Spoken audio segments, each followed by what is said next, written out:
So, welcome to Romania, first of all. So, we're really happy to have you here at our event Green Connect, which is together with Project Origin. First of all, how you see Romania? This is the first question I'm asking everyone. Right now, Romania, I've heard a lot of things about Romania, how a lot of people really love the ancient culture in Romania. But I'm seeing it myself, and so far I've liked Romania. Bucharest is the kind of city that I would come to every 3 years, I would say. Great. So, a little bit about you and uh, your mom was supposed to come. Yeah, Yes, and she didn't make it. So you came with your dad. yeah. Tell me a little bit about yourself and what you guys are doing in Ethiopia. About your family. I'd like to hear more about. That's great. So, my name is Yishak, as you know, and I am the son of the co founders of Primrose Specialty Coffee. My dad, the CEO of the company Abreham Mengiste, and my mom, the managing director, the current managing director of the company. So, my mom actually couldn't make it here because of a visa delay. Her visas are arriving sometime next She month. told me. My dad decided to give me the exposure already since I'm really passionate about this industry, and I would say I'm really enthusiastic and I'm really excited about coffee and the future that it's gonna take us. And yeah, What kind of coffees do you drink at home? at home, normal coffees. What's normal coffees? Tell me. So we have a coffee shop and roastery in Ethiopia, and there are some specialty coffees that a coffee shop gets us. So every week we get some coffees from them so that we can How do you prepare at home? Is it traditional Ethiopian or you filter filter? filter V60. Okay. Do that. Yeah. Yeah. So how is tell me about your family, because I know your family is involved in the business. Yes. So Last time I was there, I met your sister, I think, That's true. in the cupping room. I met you. Tell me about a little bit about this. so my older sister right now, she's a cupper in the company. My and she is working hard to become a Q grader before this mess, before this CVA and everything. And my actually oldest brother, he is studying in AUS, American University of Sharjah, right now. He's in his third year, and hopefully he's gonna finish in the next year or a half. He's in coffee too, or no? No, he just Yes. he knows about coffee, But he's not involved but in. he's not involved in anything, Okay. as I would say. And yeah, me and my little brother just going around the world when we have free time, going around exhibitions and everything. That's it. Okay. So you're quite young. That's true. How young are you? I just turned 16 2 weeks ago. Oh, congratulations. Thank you. Where'd you learn how to speak English so well? So I am attending in the International Community School of Addis in Ethiopia, where the main language is English. Okay, so you got so your English is Yeah. your English is quite good Yeah. for a person who's learning in a university. Um, I know. In Ethiopia, your mom and your dad both are like, it's a big company. Yes. Ethiopia, but also your mom is like in the forefront of She is. coffee, which is really special and unique because I don't know the other companies how they are, but I know that She is. the only one, if I'm not wrong, That's true. on this level dealing with coffee. Yeah, she has consecutive great achievements in the past, as she has been winning the Woman in Coffee for the past 5 years now. She has been, and my dad really supports her in a way where he encourages her enthusiasm, and she is really enthusiastic about coffee, innovative methods, and she just thinks of she it's just life for her. Coffee is life for her, and she has been in this industry for more than 25 years now. How she met Sash? How did she hook up? She was the person that connected with Sasha, or how was that meeting with Sasha? Happened first time. Yeah, so in 2014, my parents and Sash met in the Seoul Cafe show in Okay. Korea, and then They got introduced to each other. They And then gave him started. some samples, and then he tasted it. He liked it, and then we started working together. And he came to Ethiopia right He came after? to Ethiopia right after, before the barista competition, and then there was even some bits of the Coffee Man documentary that was filmed in my mom's Yes. car. Yeah, Yeah. I saw that. I saw that part. Yeah, and after that, uh, he started coming back, and I think Agnieszka was right after. Right after, yeah. Actually, we started with the carbonic maceration process in Ethiopia, as we were the pioneers in Ethiopia, and then there was a lot in 2018, the Muji Messina lot. That's the one she won That's with. the one Agnieszka Roiska won the barista championship with. What processing method was it? Was it just a classic? Carbonic maceration. Carbonic maceration, washed or natural? I think it was a natural. Natural. Yeah. So I want to deep dive a little bit into Ethiopian coffees because it's a little bit unique compared to other regions. That's in true. the sense that a lot of the other regions it's quite easy to work with directly with the farmer. It's not unusual in Colombia or in Brazil, Central America. It's quite easy to work with them and to get their coffees. In Ethiopia, you have this structure of the washing stations, which for a long time, many people think like Gargari is a farmer or it's a farm, and they don't know it's a washing station. And the name of the coffees or the brands of the coffees are the washing stations. Can you tell me a little bit how things are structured in Ethiopia from the farm level to the point it gets to the roaster, and how that looks?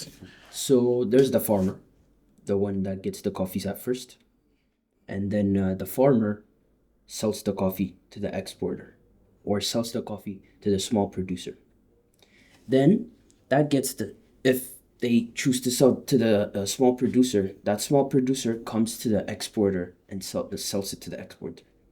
If that coffee needs processing, if you're trying to change it, if you're trying to put it into carbonic maceration, supernatural, malto fermentation, then the producer actually takes it to the washing station so that the coffee gets processed in the washing station. Whose responsibility is it when it's getting processed? The exporter has the responsibility. He buys it and does the processing, or the producer does It's it? after the purchasing. So the producer sells to the washing station or the exporter, and the exporter decides what he wants to do with the coffee. That's true. Okay, and then he decides if he wants to, and that's, I mean, you have Primrose, which is the specialty coffee exporting company, and Meseret coffee, which is the two, how are they different? Okay, explain to me how this. Meseret? Yes. Meseret is my mom's name. It's Okay. not a company. Thank you. So she is in the forefront because, like I've told you, these innovative methods are mostly created by her. And going back to your question, I explained to you the first way where the farmer sells to the small producer. The farmer can also sell directly to the exporter, where the same thing happens, but the farmer is just going direct to the exporter. Okay. Yeah. All right. And you own the washing stations? Basically, Primrose owns the washing stations, and you buy the coffees from the producers. Yes. Primrose owns well over 10 washing stations that are strategically located all around the southern regions of Ethiopia. Okay, that's basically where you collect the coffees and you process it. That's true. What happens, I mean, how do you separate if you have a producer that's making amazing coffee versus a producer that's not making, how does that work in when he brings the coffee? So first, before, how do you separate?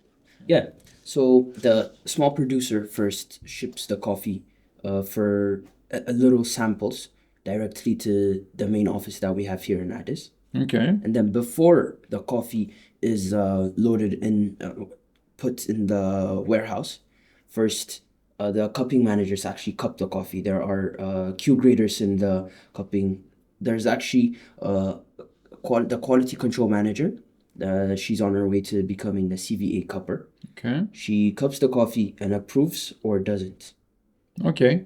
But I mean, my question is the coffee, or you have, let's say, 88-point coffee, which arrives from 10 bags from a producer. How does that get sorted in the washing station so it's not mixed with a 82-point coffee brought by another producer? That's the responsibility of categorizing by the washing stations manager. And you have this capacity to separate and to do so. Absolutely. So Okay, I mean, basically, it's almost impossible to work really directly with smaller producers Yeah, because it just doesn't work. It doesn't function. that's true. Okay. If you have a roaster who wants to know about a farmer, how do you explain this? How do you say it? Like, let's say, I don't know, you have Guji Messina, and the roaster is like, I want to know about the farmer. How does that work with Ethiopia? Which is that's why I say which is unusual because we don't know anything about the farmers actually. Yes. So it's the choice. There are some farmers that have turned themselves into small producers and into Okay. exporters. Okay. So if you really want to get known for your job, if you really want to put your face out into the world of the industry, then we have no problem with that. We can, first of all, when you make that decision, you also have to think there are some jobs that come with that.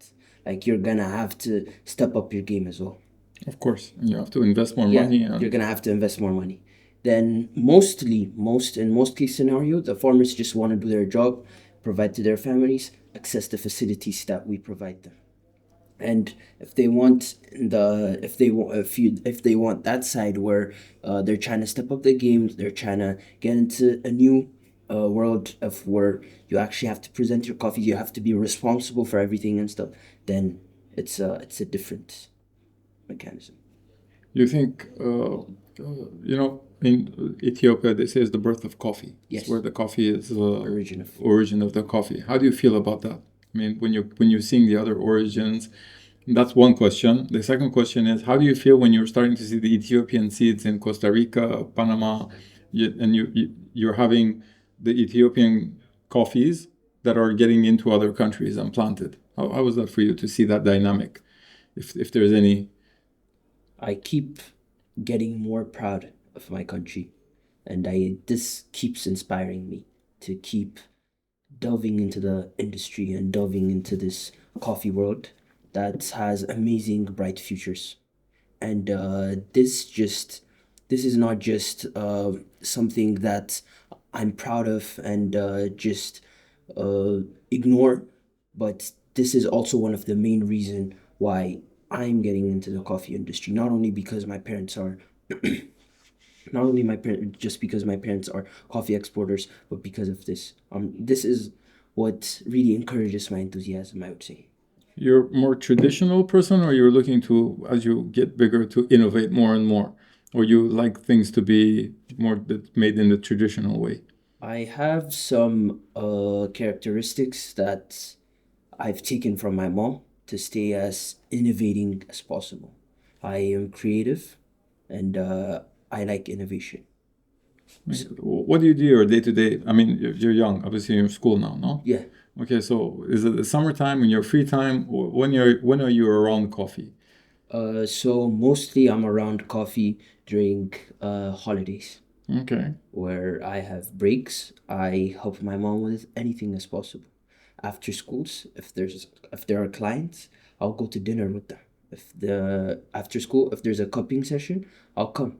If there are exhibitions during short or long breaks, holidays, then I'll go. So as much as I can, I'm trying to get into this coffee world with the free time that I have. okay, and she kind of tries to like cut the time of this from you and Yeah. push you more towards school rather than. No, they actually support me a lot. Okay. My dad actually really wanted me to do this. That's why he brought me here. Okay. Because my mom couldn't. He really wanted me to get exposed to this coffee world, and they really support me. But they also emphasize on the balance that it has in school as well. They tell me don't get distracted. You get to this later, but this is also a requirement. So they encourage me to stay more balanced. Okay. I have a few other curious about things. Cup of Excellence. What do you know about Cup of Excellence?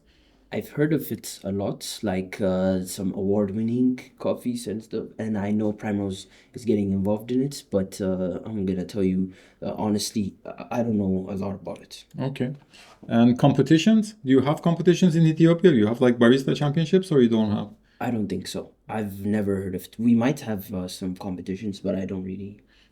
And when it comes to competitions outside, like when you're offering how does your relationship work with the compete? How was like with Agnieszka? Once they choose a coffee, they come and visit the farm or the origin.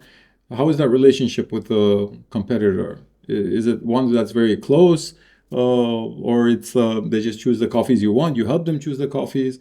How does that process work if you're a competitor and you want to use like the coffees from you, like a carbonic It maceration? was really, I would say, with the Agnieszka, then it was a different case scenario, as we were close, but in a way that was indirectly because we pioneered carbonic maceration because of Sasha and his team, thanks to them, and then we were able to achieve this victory. We contributed to her victory through Sasha. So we were close. After that, we spoke a lot. We did a lot of things. Yeah, we had a lot of conversations, but also more through a project origin. And You guys are having any impact due to the climate? Is Ethiopia impacted in any way by the climate change and things like this, or not until now, but it's mostly probable that we're gonna be seeing that in the future, of course. you guys had a record crop this year? Yeah, 2025 was one of the Ethiopia's best years. best years. Quality versus quantity. How do you see the quality versus? Because the quantity I know was huge, and it still is. I mean, The quantity, it's very vivid. You can see it every time, but the quality, it's hard to see immediately at that moment because the quality we're gonna be seeing that in the we're gonna be seeing that maybe September and October after clients have actually tasted it, after clients have actually seen it, and the quantity, as I told you, like it's huge. It's massive. During harvest season, how many guests do you get at the Primrose? It's many guests. Like there's a point where us, the sons, have to take one guest as well to dinner. Like they are super busy, even on not even in harvest days, also in normal days. They're really busy, but at that peak season, then it's we get ready for it beforehand. So we're used to it. When it comes to quantity, I mean, I realized this year, the prices increased in the market. Ethiopia was in a very good position this year to do Yes. the volumes. And it was the first time I saw this dynamic where I saw the Ethiopian coffees sitting in the same area as the Brazilian coffees. And a lot of people decided to buy Ethiopian coffees this year. How do you see this on the quantity base? Do you see Ethiopia as a quantity player in the future? That it will be able to match a country like Brazil? Or it's just a momentum thing? I think it's just up here. Every exporter has a role to play, as well as the farmer. As long as we get enough, not only financial support, but also like just encouragement from the government, like this year, the institutes that work with the government and everything, then Ethiopia has the ability to even exceed Brazil's stage right now. Government helps you as a exporter producer? Export encouragement, I would say. Okay, what is encouragement? Give me an example. Encouragements could be really like encouragements don't have to be public, really. Yeah, of course. And really in the company, there are some calls, there are some appreciations, certificates you receive from government institutions as an encouragement for you to keep going when you're in the top exporters. So when I visited you this year in January, we went to a ceremony. I forgot what that. Can you tell me a little bit about that ceremony? It was the 15th year anniversary of Primrose. Of Primrose, where we awarded our top 5 most loyal. That was quite unique. Buyers, I was clients. very impressed by that. I was really impressed by how you treat your staff, the company. True. And I was surprised on these premiums you were offering for the people that are our staffs as well. We really respect our staffs. They're the ones behind the scenes when we're traveling or even in the offices. They're the ones that really work behind the scenes and don't really get as much appreciation. But we really like giving back even more than what's really needed from us. We really like appreciating our staffs in that kind of way. as also our clients are loyal, and the clients that we've worked with for more than a decade since this company was actually founded, we also decided to award those people. And also some of the companions we have, some of the friends we've had individually, my mom's, my dad's friends as well, we decided to give them a word of appreciation as well. Yeah, I saw that. And it was really Yeah. it was a really big event. It was a wasn't it? really big event. I mean, that's what It's I because, thought. yeah, it's the 15th year anniversary. Every 5 years, it's this big. And we decided to do that this year. Again, when I was this year in Addis, I saw a big difference in the city, how it's developing, roads are changing. Is this happening in the country and going towards the washing stations, or is just mainly Addis right now, for now, which is developing? Or is it also developing outside the country? Yes, you could see some slight developments outside the country, but the main emphasis right now, I would say, is in Addis. But the development is not going to stop here. Progress is, from what we are seeing and from what we are told, progress is not going to stop here. And as a country, we're going to keep excelling. And yeah. As Origin, if you somebody like roasters or a group of roasters want to visit Origin, how does that work within? Because again, in other countries, when I go into Costa Rica, the farms is like 1 hour away. There's roads. You land into the capital in 1 hour. You're in the coffee farms, which in Ethiopia is not the case. So how much time do you need if you want to visit the washing stations and farms in Ethiopia? And when is the best time to do this? Harvest season, I would say, is the best time. So when you're picking the coffees? Yes. Okay. When is that? From when and when? I would say November. Okay. So I'm just trying to be I'm just trying to get you as ready as possible. I would say November, starting at. So in November they start picking the coffees. I would say so. Okay. And how much time you need from the time you get to Addis to get to these washing I stations? would say minimum of 4 or 5 days. Wow, that's a lot. Yeah. How, is it because you have to take a different plane or Yes, trucks? you need to take a different plane. First of all, you get to Addis, and then you have to get to Hawassa or a near airport where you're trying to get the coffee, like an airport around the farms. Mainly, it's Hawassa for coffees, because coffees mainly come from the southern region of Ethiopia. And then from Hawassa, you have to take a car that's a long ride. What does a long ride mean? From Hawassa, how long more it takes to get to the stations? It depends. It can take an hour. It can take 2. So 4 or 5 days, you need to just go and come back. You mean? Go watch. Watch. Yeah. If you want cup, then come back. Is it quite popular? I mean, does everybody wants to get there? I would say these past couple of years, these past 2-3 couple of years, the interest in coming and visiting farms has slightly declined. Why is that? Why do you think? I think safety issues, I would say. Real safety issues or like rumors? Rumors. I would say rumors. Okay, because Ethiopia is completely safe, as I would say. But, there's fright that can be understood. But there are still clients that are going down, visiting the washing stations, visiting the farmers, the farms. And yeah. Do you think this has an impact once a roaster visits something like this in the sense of commitment and buying? Is it an emotional thing or it's Of course. This is really helpful, especially for the buyer, I would say. This is just transparency and just showing them what you do, how you do it, when you do it, why you do it, and just transparency and just showing them your commitment and dedication to your job. And yeah, just mainly being transparent with your buyers. Okay, it's clear that it's impossible to get every roaster to visit Origin. Yeah. So I don't think that's even sustainable. Yes, that's right. So how you bring Ethiopia to the world? How do you do it that you can bring that emotional part to the roaster or to like coming to Romania and having this special chance to share? I'm sure in the future you'll be coming back. I'm 100% sure. Of course. How do you do to represent Ethiopian coffees when you go to countries where they don't have access so easy to Origin? Because essentially not everybody can come to Origin, only a few can come. And they're the few fortunate, either being supported by the roasters or it's a roaster himself as owner and decides to do this.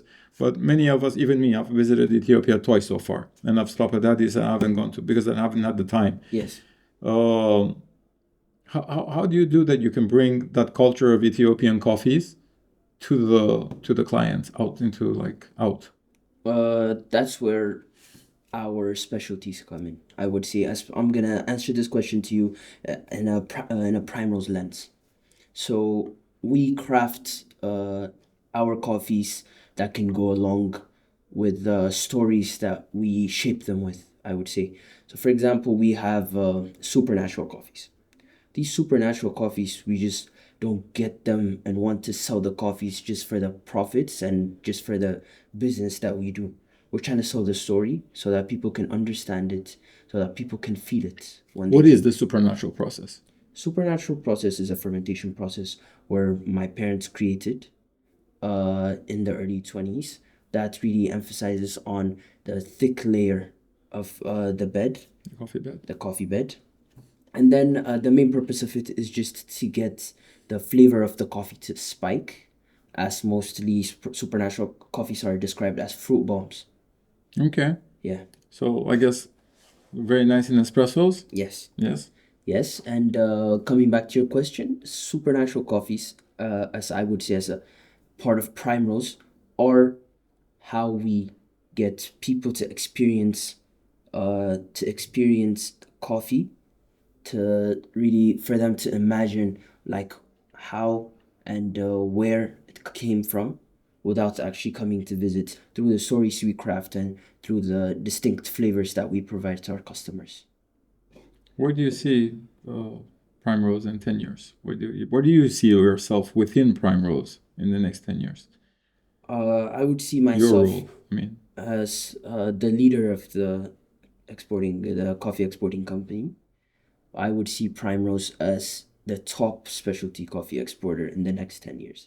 Not even 10, next 5 years, I would say. You're ambitious. With the help of God and with the help of family, I can see Primrose excelling in this world, getting known more and more and more.